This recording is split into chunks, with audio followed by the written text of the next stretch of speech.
Aluva market റോഡിൽ മേൽപ്പാലത്തിന് സമീപമുണ്ടായ വാഹനാപകടത്തിൽ car തലകീഴായി മറിഞ്ഞു. ഉച്ചയ്ക്ക് 1 മണിയോടുകൂടിയാണ് അപകടമുണ്ടായത്.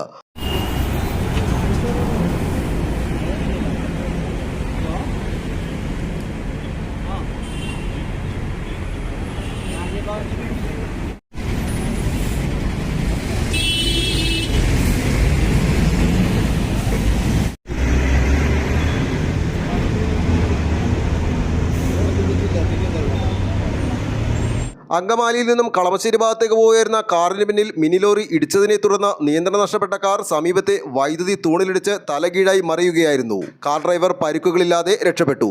കാറിൽ ഡ്രൈവർ മാത്രമേ ഉണ്ടായിരുന്നുള്ളൂ. അപകടത്തെ തുടർന്ന് ഏറെ നേരം ഗതാഗതക്കുരുക്കും അനുഭവപ്പെട്ടു.